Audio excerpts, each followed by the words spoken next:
We're driven by the search for better. But when it comes to hiring, the best way to search for a candidate isn't to search at all.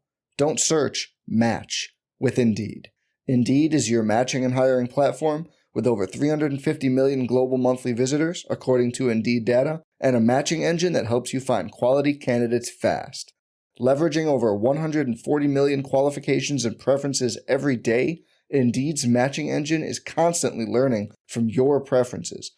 Join more than 3.5 million businesses worldwide that use Indeed to hire great talent fast. And listeners of this show will get a $75 sponsored job credit to get your jobs more visibility at Indeed.com/Blue Wire.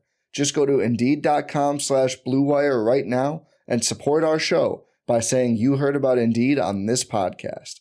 Indeed.com/Blue Wire. Terms and conditions apply. Need to hire? You need Indeed.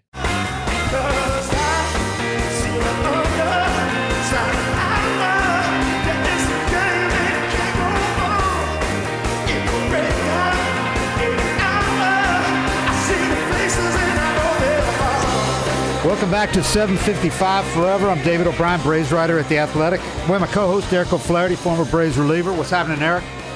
Nothing. How about you? Not much, man. Just finished mowing the lawn. It's beautiful here. I think it's nicer here in Atlanta than it is actually in Florida, where it's already getting humid and in the 80s. It's beautiful in Atlanta. I'm going back down there on Saturday, hopefully avoiding rain. You guys are in for a treat tonight. We got a really special guest. You know him? I'm sure you know him if you're old enough to remember Braves baseball not that long ago. You love him, BMac, Brian McCann, former All-Star, Silver Slugger catcher with the Braves and the Astros and Yankees. What's happening, BMac? How you doing, man? Thanks for having me. How you guys doing? Two of my favorite people. Let's go. Let's go. Well, we've been trying to get you on long enough. I'm glad to have you here. Glad to get you off the golf course for an hour. I know. That's all I've been doing. I'm obsessed with golf now since I retired. Obsessed and coaching little kids baseball, right? Yeah, I'm coaching an 11U baseball team, and I'm loving every second of it. Is that preparation for you to become a major league manager someday? Hey, when I did the WBC with D-Row, the coaches, man, I'll tell you what, underpaid. Yeah. Coaches and managers, I'm telling you, it's a 365 all in, day out. So I got such appreciation for the coaches that I've had that are doing it now. I mean, it's a full-time, you're in the cut. Eric and I have talked about this too. I try to explain to people when they all expect like Chipper and people like that to immediately become managers, or like it's just a given they're going to become managers. I go, you guys don't understand. It's not like in the old days. These guys made, in the case of a Hall of Famer, hundreds of millions of dollars. They have to go to managing, and managing isn't just as hard as it was as a player. It's twice the workload, the hours, it is. With much, much less money. And it's basically year-round responsibilities.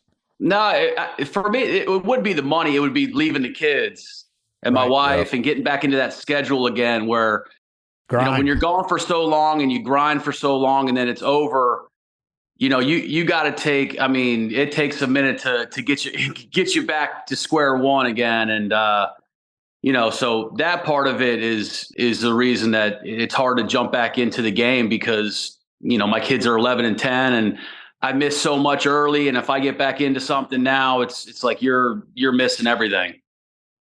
Yeah. It seems like some of the guys that have little kids, the ones that get back into it, it just takes a few years. So they spend time with their kids. The kids get a little older and then they go and then the bug gets them and they get back in. Like D-Row seems to be easing back into it. And if somebody made him a hell of an offer, I bet he wouldn't be able to turn it down at this point.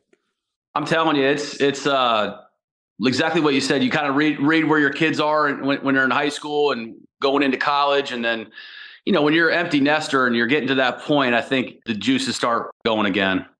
Well, we got a lot to talk about with you.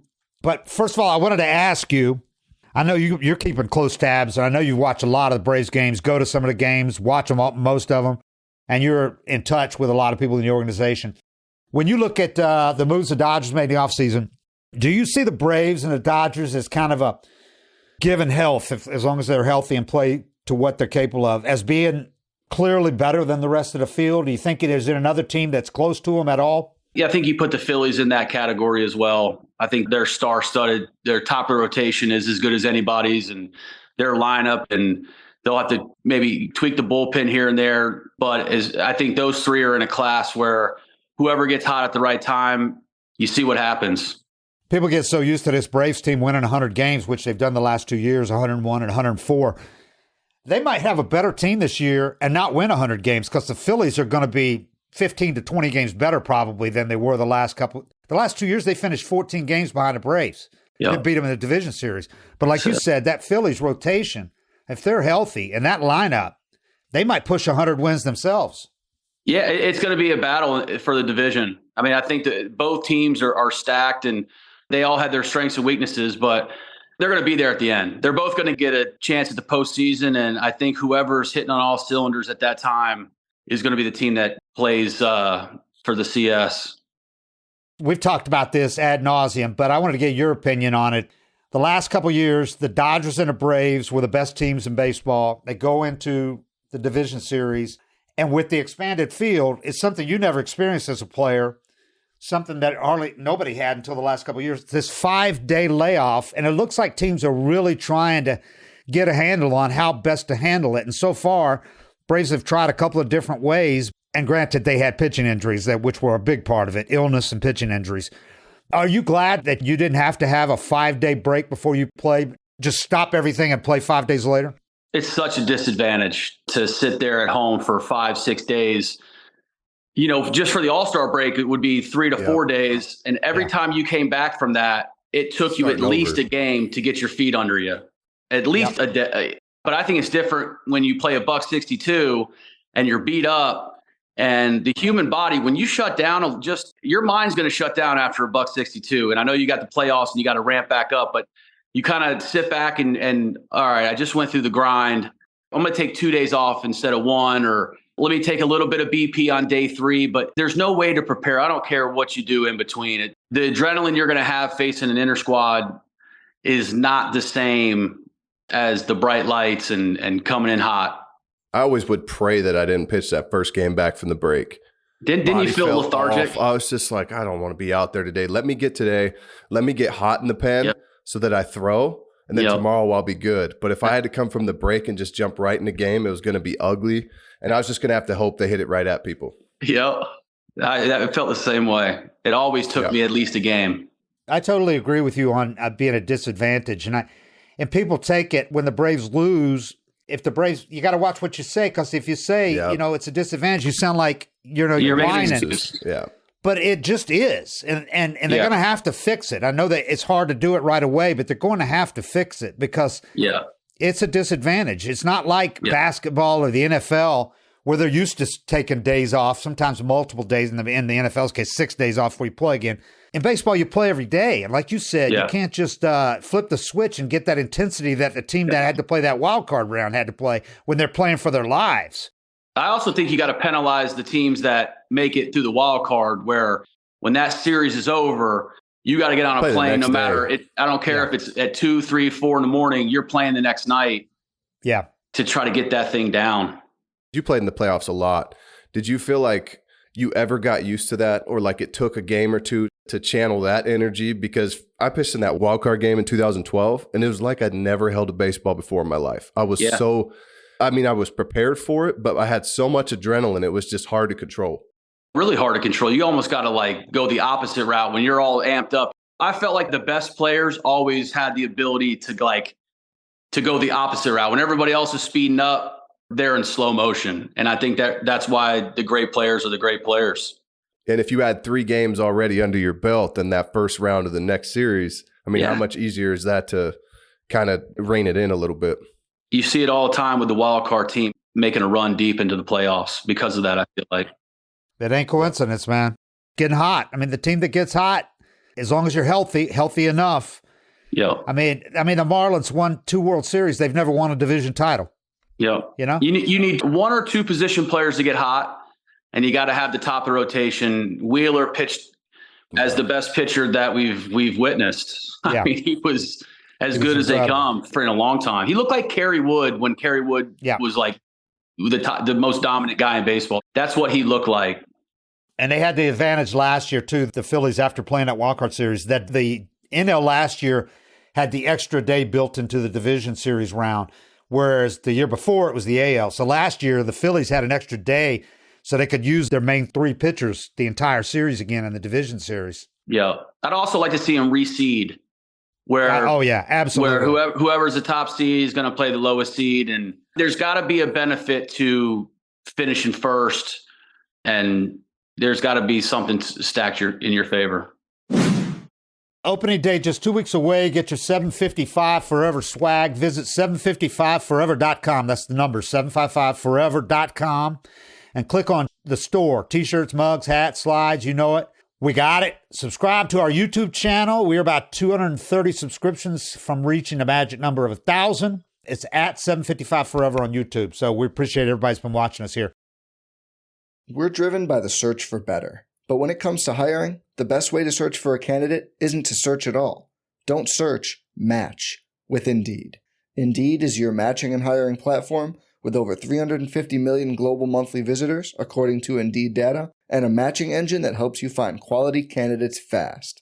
Leveraging over 140 million qualifications and preferences every day, Indeed's matching engine is constantly learning from your preferences. Join more than 3.5 million businesses worldwide that use Indeed to hire great talent fast. And listeners of this show will get a $75 sponsored job credit to get your jobs more visibility at Indeed.com/Blue Wire. Just go to Indeed.com/Blue Wire right now and support our show by saying you heard about Indeed on this podcast. Indeed.com/Blue Wire. Terms and conditions apply. Need to hire? You need Indeed. Fargo, the new virtual assistant from Wells Fargo, makes banking faster and easier. Like this. Fargo, what's my checking account routing number? And this. Fargo, turn off my debit card. And this. Fargo, what did I spend on groceries last month? And that's just the beginning. Do you, Fargo? You can. In the Wells Fargo mobile app. Learn more at wellsfargo.com/getfargo. Terms and conditions apply. Your mobile carrier's availability and message and data rates may apply. Wells Fargo Bank, N.A., member FDIC. I wanted to ask you, was winning a World Series, 2017 with the Astros, was that the highlight of your career, or were there other experiences that came close in a different way? Was winning the World Series the highlight of your career? Definitely a highlight for sure. You never forget when you're called up. I think that's, as a young kid, that's a huge deal. So getting that call from Brian Snicker telling me I'm getting called up. And then my biggest experiences are the plane flights with O'Flaherty and D. Ross and the hotel rooms and the dinners. And those are the things I think when you're done playing that you think about the most. It's not anything but that, is hanging out in the clubhouse, laughing. And those are the things that cross your mind pretty much daily. And then it's gone. You go from, you get that all the time, every day, your life, most of the season, 7-8 months a year of doing that, to you're home and your friends are spread out. That's a big change. I think almost every player agrees on that's what they miss the most. I'm the same as BMac. It's not, whatever highlights or good seasons I had that I miss or am the most proud of. It's all the fun and all the relationships you built. When me, O'Flaherty, and D. Ross were locked in on the plane, you could have flown to Japan, it could have been a 20-hour flight, and we weren't. We didn't care if that plane even landed. Hey, it seems like 9 out of 10 players say the same thing. They don't name one specific game, or they say the camaraderie. I just miss the overall camaraderie, going to the clubhouse, and that's the thing that keeps Charlie Morton in it. I mean, he's got 4 kids at home, and he loves being at home with his kids. But he is so pulled into this team because of the great chemistry. I think if he would have ended up somewhere else, I don't think he'd still be pitching. But he's loved the chemistry in this clubhouse, and he says he just misses that so much. And when he gets back, it's like coming home at the first when spring training starts, even when you got a bunch of different faces.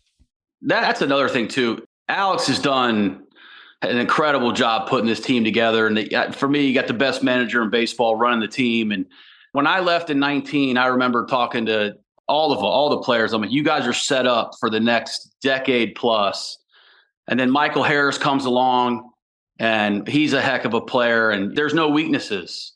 They're fun to watch every night. I mean, this is prime time to be a Braves fan.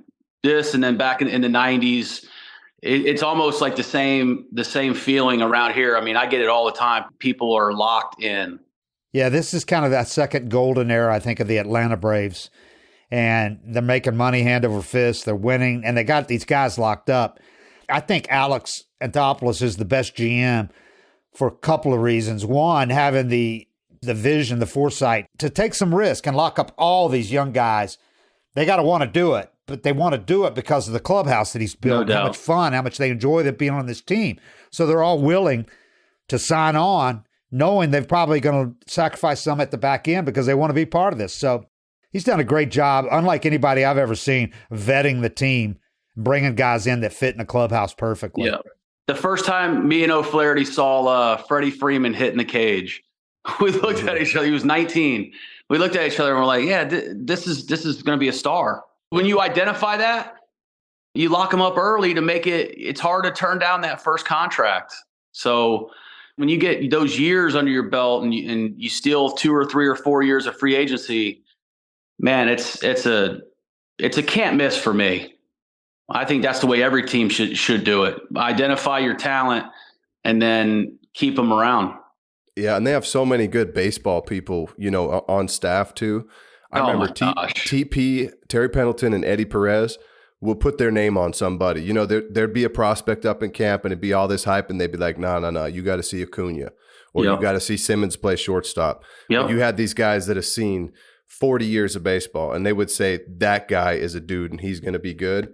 And they've had coaches and really experienced guys like that in the organization for a long time that are just great dudes. Yeah, that's why you hate to see scouts, that side of it kind of get dwindled a little bit, because you get baseball lifers that give their everything to that craft. And it means something. We would always get those reports, and guys would be out there grinding and city to city to city. And, it's such a big help. So I hope that part of the game gets back to, you never like to see old school guys kind of getting dwindled out because there's a new and easier way to do things. Yeah, I don't think a lot of people realize outside baseball how much the scouts, the human scouts, the old guys you're talking about, have been pushed out of the game because teams rely so much now on all the data they can get via video. And now with TrackMan and all that being in every ballpark, you can get hard data on every player and every play. Yeah. And it's eliminated a lot of scouting jobs, unfortunately. Yeah. A lot of them. And I'll tell you this, like a lot of people talk about analytics, and I love them because I feel like you can exploit a weakness. Everybody has one, and there's no like, hey, let's read his swing. And as a catcher, you would read the swing in game, but you would know if the guy's hitting $1.10 on sliders, you can go to it when that time's right. And if a guy takes 90% 2-1, 3-1, 1-0 curveballs, that's the part of catching that my last, 4 or 5 years that I really loved, because you're going into a game saying the answers to the test are right here for you. You just got to study it. And that's what I miss too. I miss going over hitters. Could you see stuff like when spin was a big deal? Before spin became like a thing, you could still read that as a catcher, right? You could be like, this guy's throwing 91, but his fastball's got ride to it. You knew the guys. But I think now hitters in today's game are now looking at spin rate and saying, all right, if this spin rate's this, I got to swing a ball above the ball. So it's almost like guys are playing chess. It's not like, hey, I'm just going to go up there and hit. It's like, because now you got all of it. You got videos, or you got pitching machines that will mimic O'Flaherty's pitching so I can go get ABs. I remember the pitchers used to you're like, you can do what? I'm like, yeah, these are going all over the place. Yeah. Colleges have them. Mac, how much would you enjoy it now with, one, like you said, having all the analytics, and you were a catcher that really studied all that, and the Braves catchers do that. They have since they had Flowers, and now with Darno and especially Murphy, they love studying that stuff. But if you'd have had all that data to study your whole career, and also if they would have had abolished the shift, oh my God, early in your career, man, can you imagine what your numbers might have looked like? I mean, it killed me. I went from 280 to 240 real quick. Yeah, when teams started shifting on you. Yeah, but I didn't have the opposite field power, so I'll never forget in a hotel room with Chipper, and he goes, "What type of hitter do you want to be? Do you want to be 300 with 15, or do you want to be 270 with 25?" And I'm like, "I'll take 270 with 25." He's like, well, then I went that route, and then all of a sudden, that hit in the 4-hole was always there. So even if you barreled one, but then when that went away, if I could go back in my career, I would have hit everything to left center in BP and never pulled a baseball until the game. Taking Chipper's advice, huh? That's what I would have done. I would have gone for my homers, but in BP and everything, I would have never tried to go deep. Like Freddie. Exactly like him. Freddie's trying to hit a line drive over the shortstop. And he mastered it. Yeah. And now he can do that whenever he wants. And his body, the way his body moves and works, man, he's turned himself. I mean, we all knew it, but man, he's Hall of Fame. Yeah. For sure. In my opinion, I think he's the best hitter in baseball. Pure hitter, game on the line, life on the line. If I had to pick one person, Freddie Freeman's getting that at bat. He's a machine, man. Yeah, he is. He plays every day. He's got the right mindset. Man, I was going back to play with him was a highlight of my career too, getting to play with him my last year. See how far he came? Oh, my goodness. Yeah. For those who might not be entirely familiar with BMac's career, I did some notes here. It's going to make you blush. You probably don't want me to read these, but I'm going to anyway.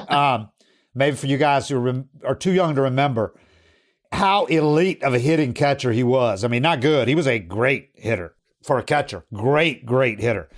McCann was a 7-time All-Star, 6-time Silver Slugger in 15 seasons with the Braves, Yankees, and Astros. Retired with a .262 average, 789 OPS, 110 OPS plus, 282 home runs, 1,018 RBIs. Also had 294 doubles and 5 triples, and pretty impressive for a guy that was not very fleet of foot, to put it mildly.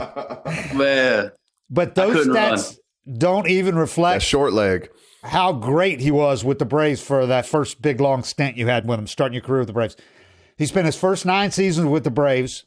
In that span, McCann hit .277 with a .350 OBP, .823 OPS, 117 OPS plus, averaged 25 doubles, 20 homers, 73 ribbies in 123 games annually. All-Star in 7 of those 9 seasons with Atlanta, including 7 of the 8 full seasons, since not counting the first one when you only played like 60 games. When an All-Star every season except your rookie year when you played 59 games in your first 8 seasons. Here's the one that really jumps off. During a 6-year span through 2011, this year 6 full seasons in the majors, McCann was an All-Star every year and won 5 Silver Slugger Awards as the best hitting catcher in the National League. In that 6-season span, hit .287, .850 OPS, 123 OPS plus, averaged 32 doubles, 22 homers, 86 ribbies in 137 games and 544 plate appearances. Remember, there was only a DH in interleague games on the road in AL ballparks at that point. So you didn't even play any position except catcher until 2014 when you played a little bit of first base with the Yankees. So you were catching all those games. Here's a number of games Brian started at catcher in that 6-year span with the Braves. 118, 130, 132, 124, 120, and 118. And you also caught part of 32 other games in that span. And here's one that I'd never even done until I looked at it today. You caught more than 1,000 innings every season in that 6-year span and more than 1,100 innings in 3 of those 6 seasons.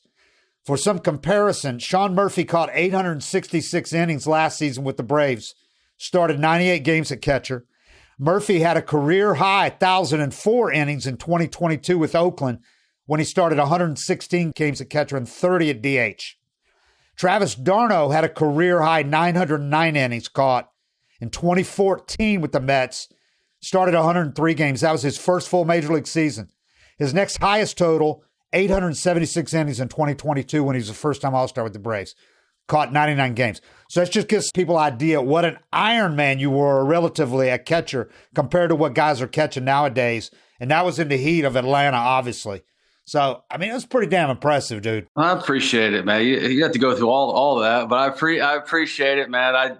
I miss it. I definitely miss competing, but it's funny. I help out some high school kids, and I'll get down there in my squat, and then next thing you know, I got fluid in my knee. And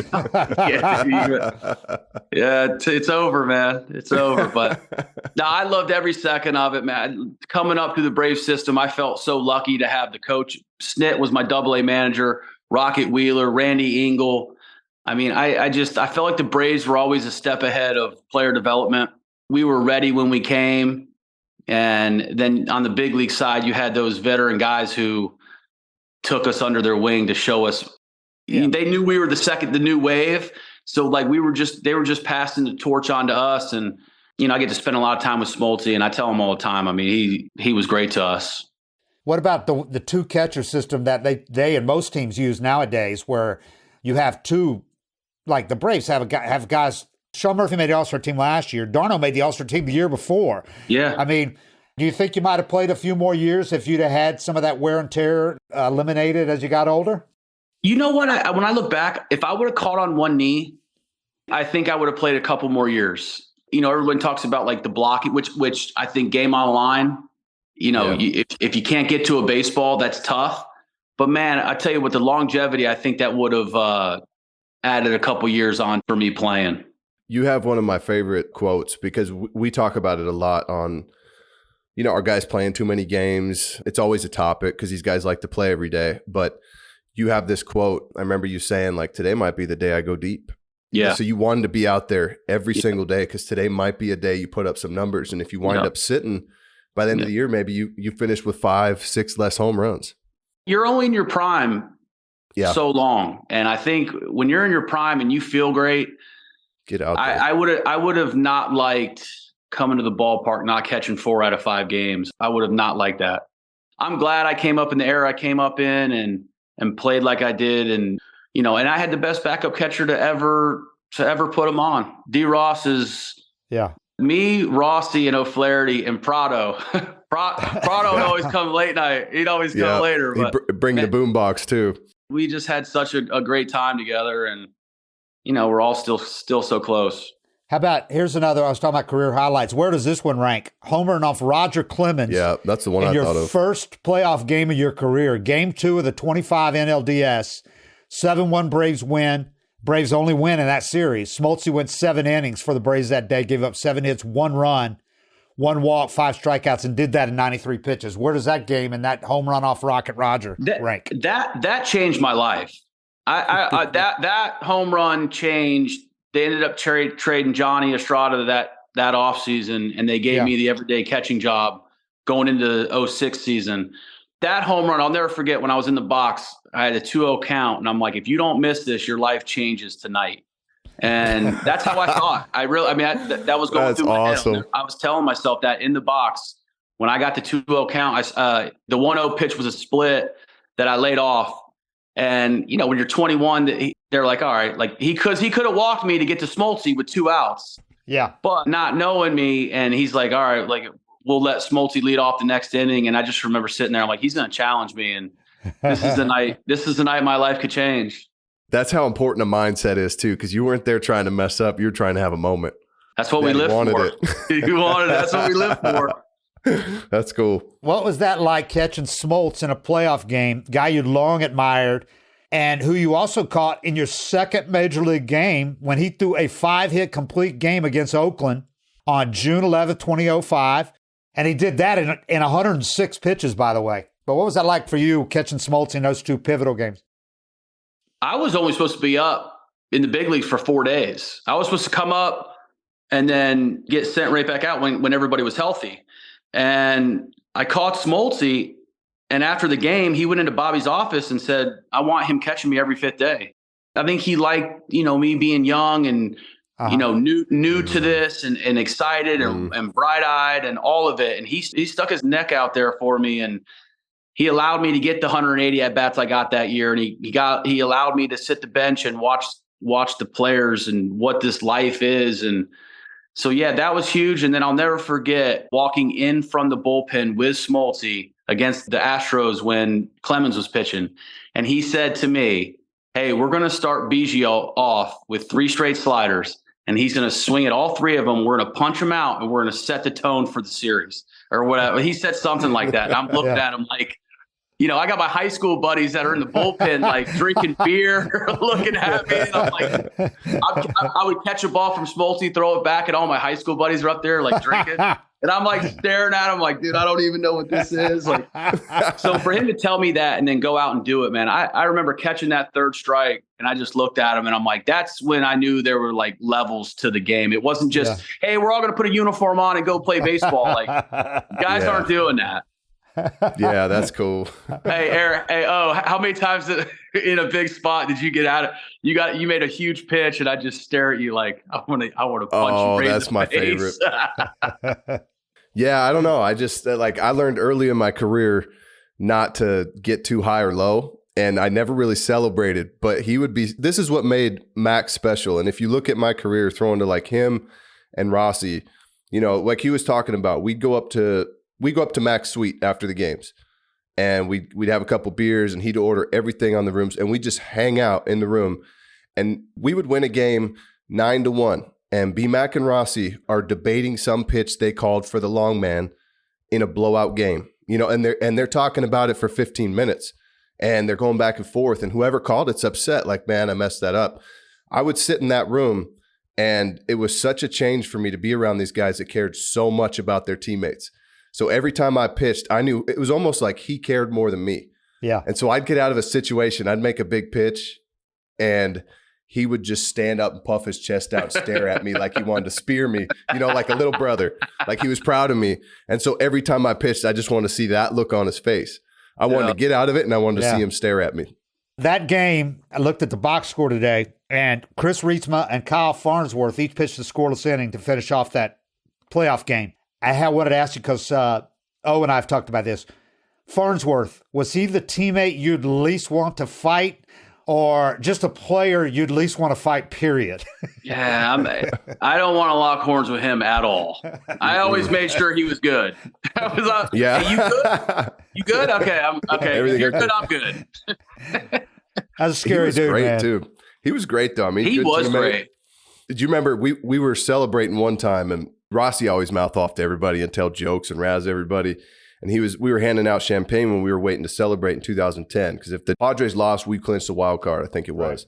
Right. And Rossi threw him a muscle milk, and he gave Rossi this look like, hey, he got serious real quick. And first time I'd ever seen Rossi scared. Yep. Yeah. No, Rossi threw Farnsworth a muscle milk. Oh, okay. I got like you. as a joke. And then the clubhouse laughed, and Farnsy gave him a look like, not right now. Nah, we're not doing that right now. The first time I've seen Rossi scared. All right, speaking of fights, let's talk about one of the most unforgettable nights I've ever seen in a baseball game. It was one of my favorite moments covering the Braves, or doing this period in 30 years. You standing in the middle of the third base path, 15, 20 feet up the line, blocking Carlos Gomez's path to the plate after the Brewers slugger talked shit with, I think, every member of the Braves infield as he was going around the infield, but especially with Paul Maholm. At length, September 23rd, 2013. And now Freddie Freeman joins in with Paul Maholm as they shout at Gomez around the bases. And Brian McCann, Maholm, and Freddie Freeman very upset with Carlos Gomez. And check out McCann. Check this out. And McCann getting face-to-face with Gomez. He has not stepped on the plate yet. And the Braves, I always said, they missed a golden opportunity to make the best bobblehead that would have ever been last year on the 10th year anniversary of that. Yeah. You with the face mask up, yelling at Carlos Gomez, jaw to jaw. That would have been an incredible bobblehead. Pictures on my wall. It's my favorite BMac moment of all time. Oh, my God. That picture is one of my favorite ever. Nobody knows that side of him, but you cross him, they're serious. I mean, you were 15, 20 feet up the line, dude. What was going through your head as he's running the bases? Well, I didn't know the whole story. Like, I didn't know Paul Maholm's hit him.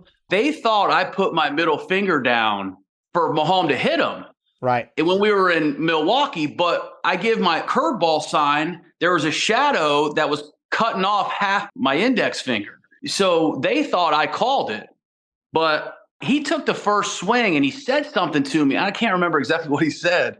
And then he hit the next one out. And I'm like, I was mad that he went deep. And then I'm looking at him. And man, all I kept thinking about in my head was, if I don't do something here, Terry Pendleton is going to take a R161 and he's going to hit me across the face. So I better do something here. And it was just one of those things. I think my daughter was just born. That was like my first game back from my daughter being born. And I was like, no sleep. I was ready to go. Not in the mood. Nah, I wasn't in the mood. But man, I'll tell you a funny story. We were in the World Baseball Classic. So we're at the hotel. I got my wife and two kids. We're eating dinner and we're leaving. and Carlos is eating dinner with his family. And my son's, he was 10 at the time, and my son has seen the video. So my son sees him before I see him, and he goes white. And he had this look on his face. He's like, "Oh my God, are they going to fight?" But you talk about a good dude, and man, I've always respect. Like he plays hard, and like I got nothing but respect for him. But man, I ran into him there, and he's like, "I get asked about that more than anything else in my career," and so do I. So do I. You mentioned TP. In case people don't know, TP's the guy who once walked off the field as third baseman when his pitcher would not hit a guy in retaliation. They told him, and he wouldn't do it. I won't say who it was, but TP walked off the field. TP don't play around, man, when it comes to that old school stuff. Nah, that's how he trained us, man. He was like, you don't let anybody come in here and show you up. So it's just kind of how we were all raised. And, you see the game's changed.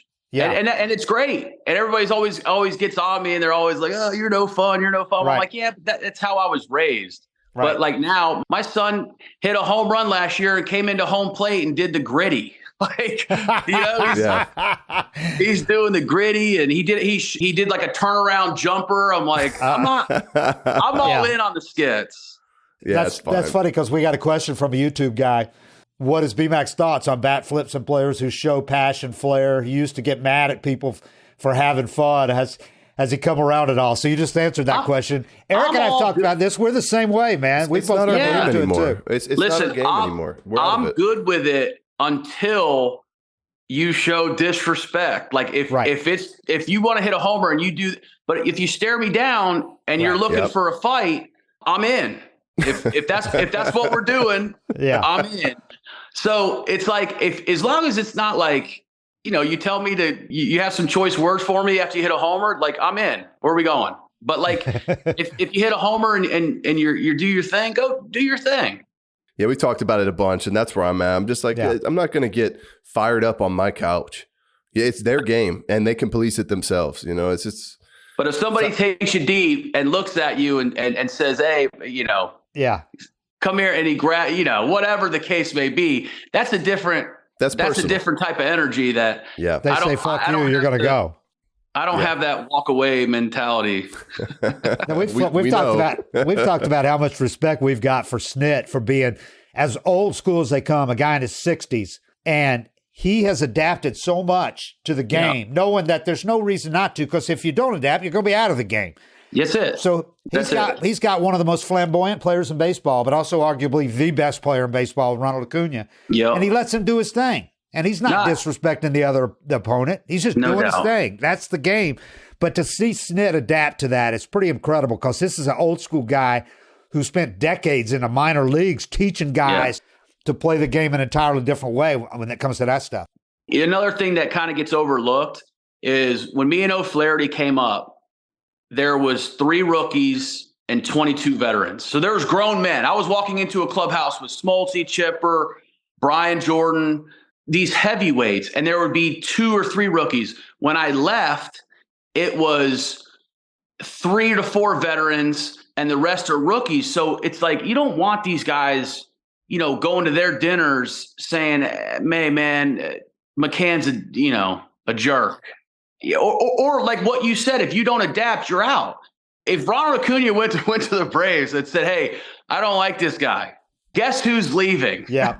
Me. Yep. He ain't leaving. Yep. So, nope.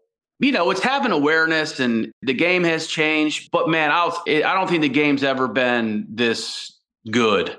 I mean, the athletes that we're watching every night, college baseball's better. It used to be, I think I would equivalent college baseball back when we were coming up to like low A, maybe rookie ball, low A. Now, you watch college baseball now, I guarantee you it's equivalent to double A. The Wyatt Langford kid, the Dylan Cruz, these guys they're big league ready right now. Yeah. Like if Wyatt Langford breaks camp, he might hit 30 home runs. Yeah. They have information, they have training programs, they have so many resources we didn't have. Yep. Yeah, a lot of these schools have pitching labs, that kind of thing now that are better than the facilities, the equipment that major league teams had 10 years ago. That's it. That Power training room we had in Disney World, I got a better one in my house. And this was 30 guys, 40 guys, 60 guys in camp with trying the to get their exercise bike out in the hallway. Hey, I was working out in that hallway half the time. We couldn't go into the training room. Remember, we couldn't go in the training room unless you had arbitration. Or your arm got sawed off. Like if your arm fell off, you go in there and get some ice or something. And then what's going to happen? You're going to get buried for weeks. So you got to wear it, but you got to get the treatment. But man, it was just different times. And I love the era I played in, and I love watching the era now. And so, yeah, I think the game's in great hands. The Braves went from facilities-wise, their upgrade in spring training was kind of like the Mets going from Shea Stadium to Citi Field. I mean, it's like the Braves place now, their weight room looks like an SEC football weight room. Yeah, I mean, it's impressive, man. I think Truist Park's the best park in baseball. It's nice. So they've nailed it. Hey, you know what I forgot is that game we were talking, just a last point on that Carlos Gomez game. I forgot that for one, Gerald Laird got ejected from that game, but so did Freddie and Gomez. Freddie Freeman was shoving a bunch of group people. Might have thrown a punch. I'm not sure. I think he was just shoving people. But Gerald Laird got ejected, and you didn't get ejected. I couldn't believe it. Because Gomez was such an asshole that I think the umpire said he deserved it. No, the umpires like me for some reason. You did not get ejected for standing in the middle and he never even touched home plate. Hey, I'm lucky he didn't punch me because when I was yelling at him, I was seeing stars as I was yelling. So if he clips me with the right, big fella could have gone down. With your mask up too. Your face was right there. That was a mistake. Well, it was a great photo, man. It got everybody fired up. But I love Carlos. He apologized after the game. He said, you said what you told him was just don't. Freddie told him, act like you've been here before as he's rounding the bases. And then he said, what? He said, I was wrong. And he apologized to the Braves and the way he carried himself. And there's so many dudes like that in the game, too, that are just great guys. And then you put them on the field and they go to another dimension. Like a switch flips, and it's cool to see that you guys, palled up and everything's all good. This came right after, it's like a week or two later, I think, right after you got into it with Jose Fernandez. And Jose Fernandez apologized after that game and said, I was wrong. And he said, you handled it well. You just told him to respect the game or whatever. No, that's where the people don't know that whole story. But Gaddis hit a homer off him and stared at him. And then he came up and looked down at the plate to hit, and he looked at me and he goes, I don't appreciate the way he's looking at me, and I don't appreciate that at all. I said, dude, I got it. I understand, blah, blah, blah. And then he went deep and did that. So when he hit home plate, I'm like, you can't get mad at him. Right. And then do something 10 times worse. But I don't know. I'm the fun police, man. I hate it, dude. I hated so much that you got that label because I know we all said that. It's I so knew those far stories. From the truth. Yeah, I knew those stories, and that's why I'm glad that I saw some videos of you doing some funny stuff your last couple years of your career and kind of showing people that side of you, because this is one of the most fun teammates I've ever had, and he did a really good job of toning it down and doing things the right way. But when he had this label "Fun Police," it pissed me off every time I heard it. And Freddie got that label too, and Freddie wasn't like that either. What's funny is I got that more than anything with my teammates. They were like, dude, I didn't know I didn't think you liked to have fun. I didn't think I'm like, dude, where are we going? I'm good. I'm in. I'm one of you. I'm one of you guys. Speaking of Jose Fernandez, I try to tell people who didn't see that guy pitch how great he was. I really think if because he'd already had Tommy John, and he was great when he came right back. I think he would have been, now obviously first ballot Hall of Famer, but I think he would have been one of the all-time greats. If he stayed healthy, the talent was, I still don't know if we've seen somebody with the talent that he has. The way he got his breaking ball he literally could throw it every pitch, and you literally not hitting it. It's one of it was that special. The way he lit up a field, man, he was literally a kid playing a man's game, and he just kept that same mentality, and he was different. He was different than the rest. I haven't seen a pitcher with that much talent and that much charisma. He had the charisma of an Acuña or whatever. Yeah. And everybody liked watching him because he was having so much fun out there while being the pitcher on the level of DeGrom and Strider. I mean, that kind of a guy. Yeah. Yeah. You never wanted to go into Miami. You were always hoping that, like, you look at the probable starters and you're like, every time. Game like, 2 is going to be rough. We got him. Hopefully you get a bleeder out there. Go 1 for 4. Yeah, he was phenomenal. He was upset that Marvin Freeman did not retaliate by throwing inside against the Cincinnati Reds pitcher Tim Belcher. Now, earlier, Dion had been smacked by Belcher after Chris Sabo was brushed back by Maddox. Now, here's Freeman, and it's pretty much an automatic, although unspoken in Major League Baseball. You're going to come inside, play a little chin music, and I don't mean Jay Leno's chin either. It didn't happen. Pendleton, disgusted, walked off the field. Let's talk real quick about this Braves team. What have you thought just about that the line? Have you ever played on a team with as deep a lineup as this one's got now? If Kelenic hits at all this year, you could say there's not a weakness in this lineup. We don't know yet from Kelenic, but if he hits like he was in the first 45 games last year, this lineup would be literally without a weakness. Arcia would be the closest to a weakness. They got it all covered. And I think as a catcher, every time you look over in the on-deck circle, it seems like Ronald Acuña is on deck. So as a catcher, this offense puts you in – you either have one or two options. You're either going to go into the game saying, I'm coming right at you, and we'll see what happens. Or 9 times out of 10, these guys are going to nickel and dime, and you're going to look up, and there's going to be 100 pitches thrown through 4 1/3 or 3 1/3 because they're going to wear you down. So you literally have to – you got 2 options, and neither of them sound great.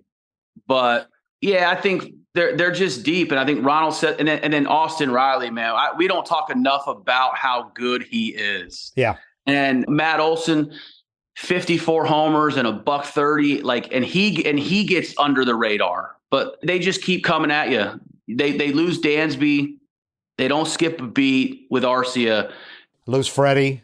Yeah, lose Freddie, you get Olsen. Like it's really like I said earlier, this is prime time to turn the TV on and watch baseball for an Atlanta fan. You can't even really pick your matchups. I like throwing to Matt because somebody would come up and it'd be like, this is a bad matchup. I'm going to throw him bullshit in the dirt, and I'm going to try to get the next guy to hit into a double play. And it's not even like you can't pick your matchups for a bad hit. You can't pick your matchups for a guy that can't take you deep, like all the way through the lineup. You almost have to see who's not hot at the time, and really like not dissect so much that, but like, hey, who's coming in here hot, who's coming in here not, and who's not beating us. But you got to keep the only chance you have to consistently beat the Braves is keeping Ronald Acuña off the bases because the pitchers are going to rush, which gives Olsen and it gives Riley, and we haven't even talked about Ozzie Albies, who's I know for me he's way under the radar. He might be the leader of that team. I mean, you talk about a guy that's – I can't say enough good things about him. People ask me all the time, and I'm like, this guy is top of the food chain, gets along with everybody. His personality's great, and everybody gravitates towards Ozzie. Everybody. Doesn't matter where you come from. It doesn't matter how old you are. I caught myself all the time just gravitating towards him in 2019. I always wanted to be around him and hear what he had to say, and so, yeah, it's tough to get to this lineup. There's so much positivity. He's kind of like Prado in that he transcends the ethnicities in the clubhouse and all that. Prado, to me, was the all-time leader as far as just being able to – didn't matter what nationality. Ozzie's got a lot of that in him, too. And he has it with this effervescent style and energy that he has. And, he's they missed him when he was hurt and missed a lot of the season. He's a special player. When you were talking about the catchers – Sal Fasano is a big reason these guys are having – is a big reason I came back to Atlanta and I had success my last year. But, man, you talk about someone who's dedicated to his craft and is able to give us information that's valuable and, you know, and Kevin Seitzer. The Braves have it all covered from top to bottom, all the way up to all the way down. Yeah, they lose Wash, huge loss. And you lose EY Sr., big loss too. But I've told people, I thought the coaching staff they've had for the past 5 or 6 years is the best in the majors. And you named the 2 guys that really, Sal Fasano, because he's not, a colorful character like, he is, but he doesn't say a lot. publicly, like Wash did. He's not loud, that kind of thing. But Sal Fasano, man, that guy's brilliant. And what he's brought to this team as a catching coach, a position that really didn't exist before he got here. How'd you like to have had that guy as your catching coach for the first 10 years of your career? I would have loved it because I wasn't a great thrower of the baseball. Like I was right around league average every year. I was like 25 to 28%. And, you know, I realized when I got to New York, I had a catching guy named Gary Tuck who changed the way I threw. He changed the way I threw. It changed the way I received. Not so much receive, but he changed the way my exchange got better. And then I ended up stoling out 45 to close to 50% of the runners. And I felt like if you stole and the pitcher gave me enough time, you were out. And I never felt like that before. So I would have loved to have Sal early in my career.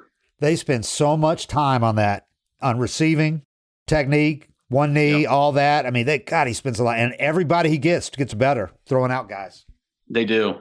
And Seitzer, too. Yeah. When I left Atlanta, too, you didn't have the X's and O's of the swing. Like, yeah, if you had a major flaw, he was going to, correct it and make sure but man, did he preach approach and going up to the plate and understanding what you're trying to accomplish.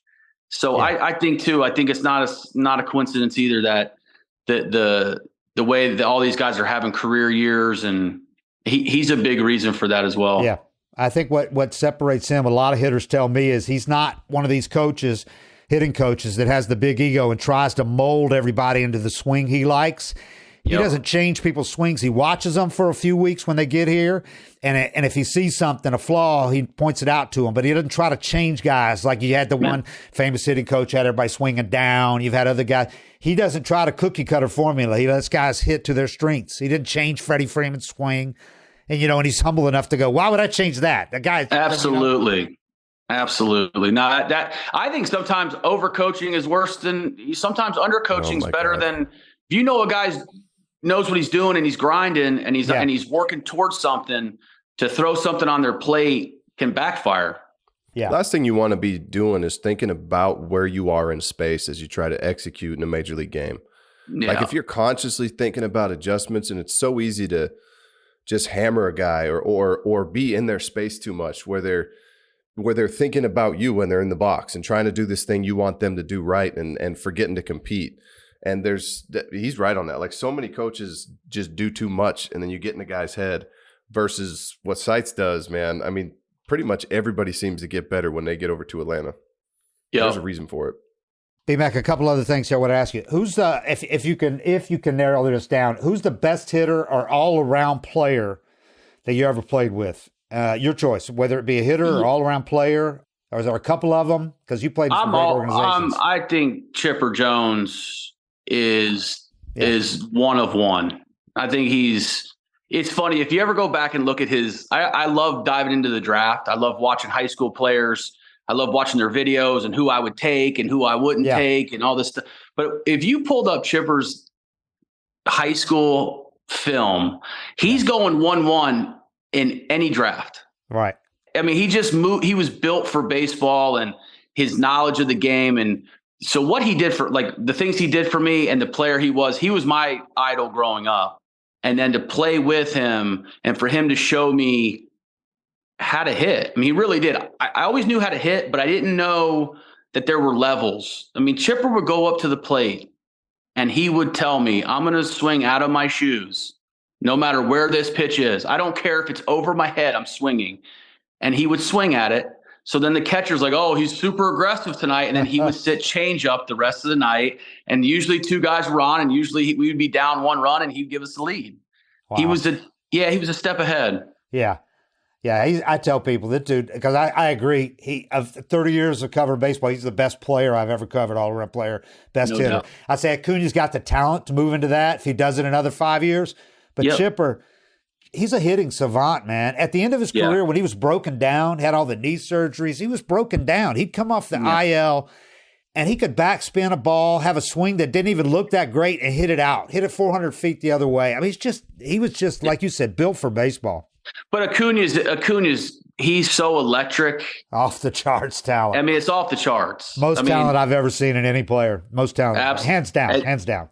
I agree with you 100%. What he brings with his legs, his arm, his defense, he does Some everything. Of the balls he hits out to opposite field that just look like pop-ups. Yeah. And then they're 10, 15 rows deep. Yeah. Like nobody does that. He's must-see TV. Yeah. Yeah, he is. He is fun to cover because the game's never boring when he's going to be playing. It's never boring. He'll do something. And the way he comes up to lead off a game, I've never seen anybody even close to that. I mean, you better be in your seat when this guy's leading off the game. It's like, he's fun to watch. and you see him, and you're expecting him to be like Mike Trout or Shohei, and he's about 6 feet, 6'1", and about 205 pounds. I mean, he's a normal-looking guy. Yeah, he is. He's just blessed with super fast twitch muscles and hips that just explode, and he does everything. You know what's funny is he wears the way he wears his pants. I guess they call them, I didn't know this, but they call them dirty mids.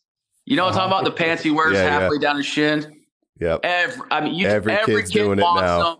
Every kid wants to take their pants to get tailored. Yeah. I mean, it's he's such a talent and he's changed the game. Yeah, he has. Did you see that video of him throwing the ball in Arizona? It was on Twitter, but Paul Bird put it out there, I think. He's throwing the ball from the first baseline in Arizona playing catch, and he just flicks it, and it looks like about 30-40% effort, and he throws it 20 rows deep into left field seats. Yeah, I saw that. How hard is that? He's different. There's nothing he can't do. And what separates him from everybody else is his legs. Yeah. I mean, that's the separator that not everybody has. Yeah, that's why when he gets hurt, everybody in baseball that's a baseball fan, basically, maybe unless you follow the Phillies, but you're praying it's not serious because everybody wants to watch this guy. Hey, you're watching young Mickey Mantle. You're watching that level of guy. Are. In 2019, every time he stole, I was almost like, don't do it. Don't go. Yeah, we can't. Like, I don't want you jamming a finger. I don't want you twisting an ankle. I'm literally, every time he stole, I was like, yeah. All right, he's good. And sliding head first, I was amazed that he got through still 73 bags and slides head first every time, even with the oven mitt. I was amazed he never did a finger, elbow, that somebody didn't drop a knee on him. I mean, it's like he was motivated, man. He was ready. He came out with a vengeance this year. Till the end, down to the wire. Yeah. We were talking last week about him playing winter ball. We both were cool with it, but I was wondering what you think about it. I was like, there's a lot worse stuff you could be doing with 4 months off, but it's a tricky one because it's like you'd hate for him to get hurt down there, but you want him to get to be him and do his thing. I almost feel like not even getting hurt, but like just let your body rest. Yeah. Like just for the longevity of a career, I think. But listen, I said it, when you're in your prime, you can pretty much get moving. And I think the Braves understand, too, that even if the best thing for him to be would probably be not to play there at all, he's so special and he's so important to your franchise, and he's on such a team-friendly deal. When he asks you if he can play in his homeland, because it's the only chance that a lot of his friends and family get to see him play down there. When he asks you and pleads with you, you don't tell him no. You let him go. Yeah. Because I don't think he'll do it forever. But me and Eric and I were talking about this. Guys used to do it all the time, play in Puerto Rico on these rock-hard artificial turfs. Yeah. Great players would go home and play in their homeland in winter ball. It used to be kind of normal. Yep. Best pitcher or pitchers that you ever caught? That's kind of hard coming from this franchise. You don't want to say. I got two. I got Smoltz and Verlander. Those two they're cut from the same cloth. And, they're just phenomenal pitchers they're not just pitching. They're thinking about, all right, how can I get 20 years in and be dominant for those 20 years? So like those guys just don't shut off. They don't shut off. They're always thinking, they're always working. And those two guys were the most dominant. Considering you caught Charlie in 2017 with Houston, did you see something in him then that would make you not surprised that he's still doing this at age 40 and still pretty damn good? I'm not surprised at all. You talk about somebody, like, if you look at his body and look the way he moves, he's limber. He has nothing holding his arm back. I think he had more problems when he was younger trying to figure out his body. But the minute he figured out what makes him tick, and I think that's why he's gotten better as he's gotten older, because he understands who he is and he understands how to prepare. So I got to get 32 starts in, and I know exactly what I need to do. And I think early on, he didn't know himself as well as it got going. So I think that's why you're seeing him become great later in his career. Chris Sale, you faced him. How tough, lefty facing Chris Sale? How tough was that? I think when we look back on the trade and we look back on the extension they gave him, I think it's a home run. Agreed. Home run. I mean, you put him with Strider, Fried, Morton, Sale, I mean, all of them. I mean, he pitches to a 1. He pitches to a 1 when he's healthy, and he's down there throwing 90. I saw just a clip, but I saw him throwing 97 from 3/4, and I hated it. Yeah, I hated slider as a lefty. What's that slider like? Yeah, you got no shot. You got no shot.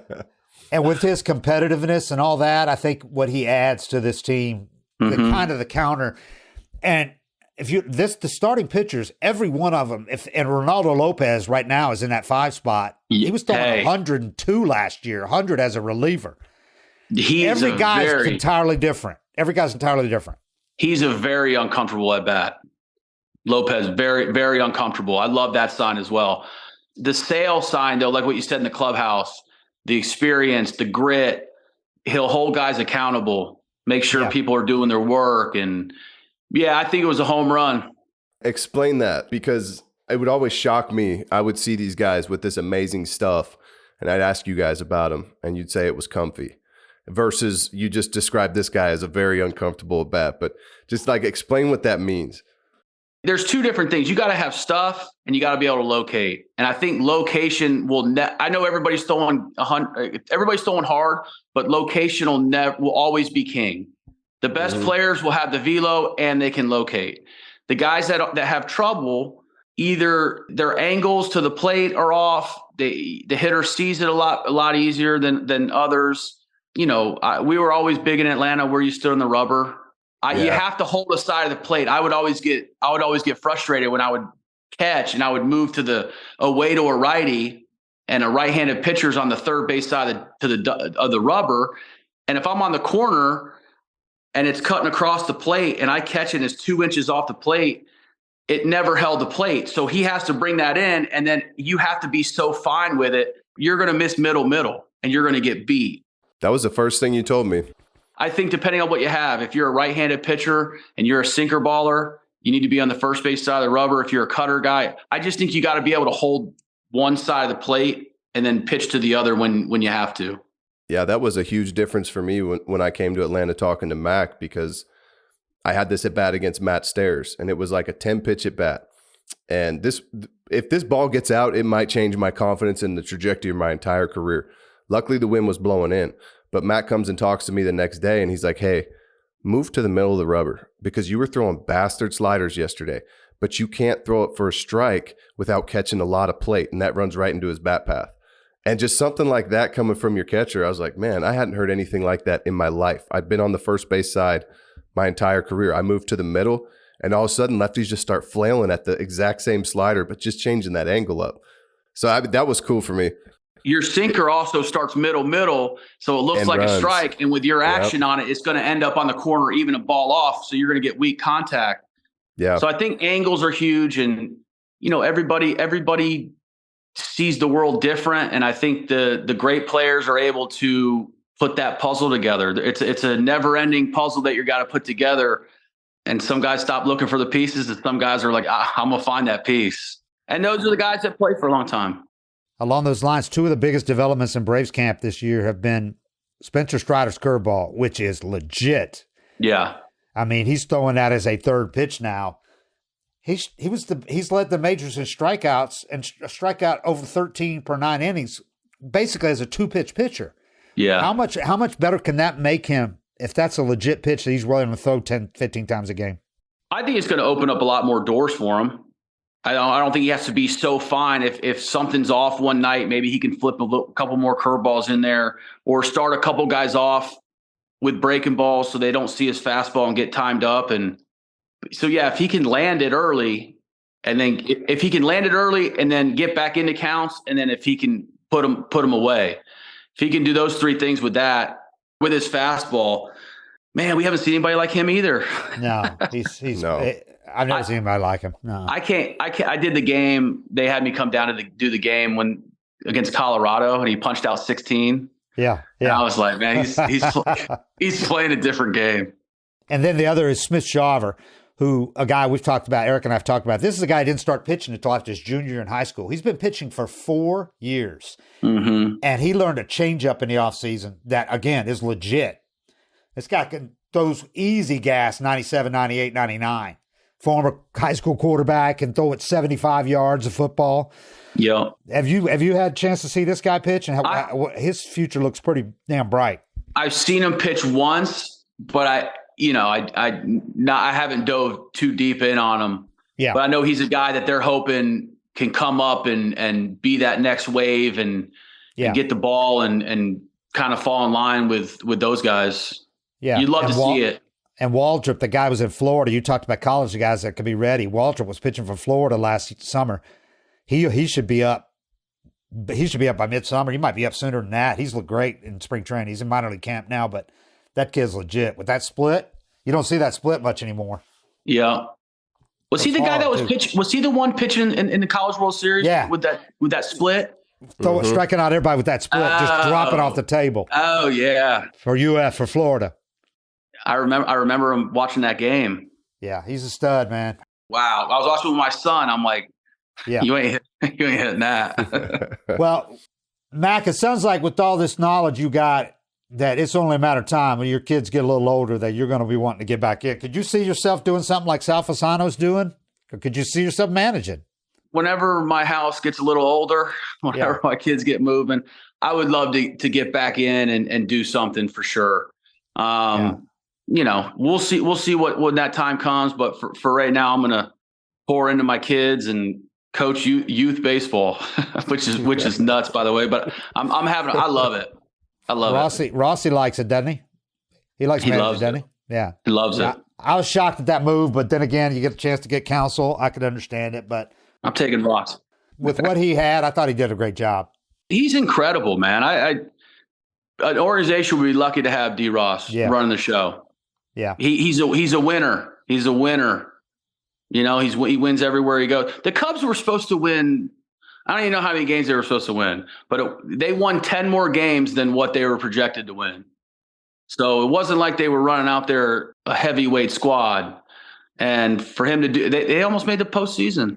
Yeah. I'm surprised somebody didn't hire him right away. He'll be back in whenever he wants.